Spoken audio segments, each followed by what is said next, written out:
So we're going to be speaking about cardio, why I like it, why I use it, how much should you do, what type of it should you do. I've had a few questions, and I always use it. It's a powerful tool to get people fucking skinless and to keep their food high.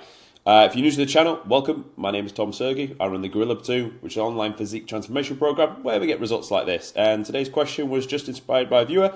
How much cardio would you recommend to do per week? And it's a great question. So let's understand how we got there to doing cardio in the first place. So let's say, well, you're obviously going to be in a dieting phase because that's why we're going to be doing cardio, unless you just want to be fit, and which is absolutely fine as well.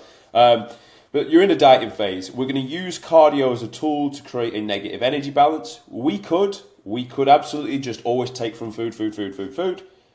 But I don't really like to do that. And have I looked into the science between just taking food and increasing cardio? No, I actually haven't. I've only done trial and error with my own clients. That's all I've done. Because science is nice, but real life practical application is probably a bit better, right? I know this works because of X. But honestly, just straight away from an adherence standpoint, are you going to be able to eat more? Are you going to be able to sustain eating more food than you will be to sustain eating less food for longer? Probably, right? Like, it's going to be a lot more miserable if your calories are in the fucking bin in terms of amount versus if you can eat more but actually get fitter as well at the same time. So this is why I recommend cardio. The way I would run it is you've set yourself up certain amount of calories. Week 1 data goes in, you made progress, perfect, don't touch anything. Week 2 goes back, you made progress again, perfect, don't touch anything. Week 3 starts to come in, scale weight starting to plateau out. Do you pull from food? Well, we've got cardio to use. So the way I initially start out is I'll go for 20 minutes per day. Now, you don't have to do it daily. You can stack it, but look at it like 20 times 7 across the week. Now, the way I like my guys to do cardio is to do something that is non-impact, that doesn't accumulate fatigue, and is away from the session. The session is sacred. The session comes first. You will not build muscle or retain muscle without the session.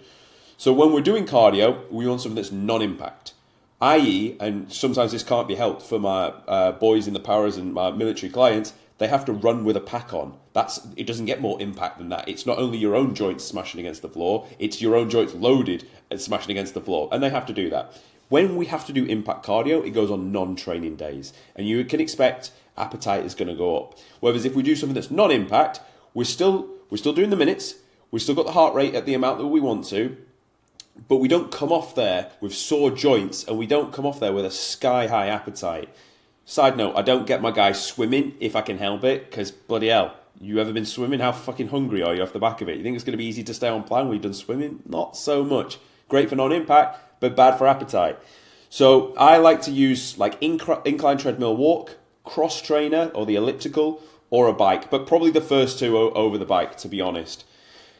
Can it become tedious? Yeah, it can be. I actually really, really enjoy it. Headphones in, just think about the future, how I'm going to fucking take over the world, and like it's a good sitting of cardio. I really do like it. What speed should you be going at, and why? You got two options really. You either go hard, fast, and aggressive, hit, get it done short and sharp. The reason why I don't like to do that is because it does accumulate fatigue. You're almost mirroring how a resistance training session would go with like short bout efforts of high intensity and then rest. You could do it like that, but I found appetite is high, fatigue is fucking very high for the back of those. So we want to do something that's low maintenance, something that we can do daily. So I like to keep the heart rate 120 to 130. That seems to be the sweet spot. And naturally you start at a certain speed, and as you get fitter, you'll have to up the speed to stay within those two brackets. So we're going to do something that's non-impact, and we're going to keep the heart rate 120 to 130. I found this to be the sweet spot, but I've done this myself. I've been through dieting phases, and this is the weapon of choice I use. Doesn't accumulate fatigue. I can do it absolutely every day, and it doesn't really spike appetite either. So it's the sweet spot for creating that negative energy balance. Now you're going to start at 20 minutes per day, and you're then going to progress that 30 minutes per day. But again, this was just the tool to get the scale weight and the body fat to be pulled off. So when you put 20 minutes daily on, you'll see a drop off. Until you don't, and then you're left with the same dilemma, food or cardio.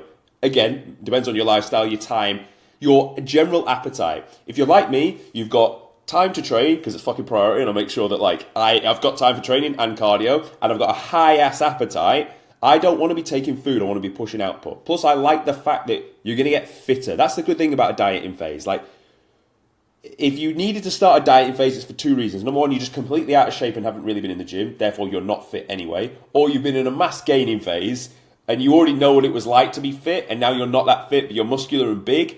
Going into a dieting phase, it's really enjoyable to see your heart health increase. Because when else is it really going to increase other than when you're getting physically lighter as a human being? So, and again, that's another side note. Not only can you eat more food, but you're going to get fitter. For my boys in the military, that's really, really important. And I have them going from, like, we do this test where you'll put a pack on that weighs 35 pounds and you'll move as quick as you can across 2 miles. Pass mark's 18 minutes for like a really like good solid grade is 16. Boys are their personal best in their efforts after they've been on the plan because they've dropped all the adipose tissue. We use cardio so they got fitter and also they got stronger through eccentric loading in the gym across all joints and movements. So they're smashing their times. And it's nice to be lean, fit, sharp at the end of it. So that's why I really am an advocate of pushing cardio.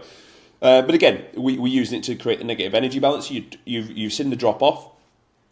For 2 weeks on the balance, 20 minutes daily, or whatever it ended up being, maybe only a week. You're then going to push it to 30 minutes daily.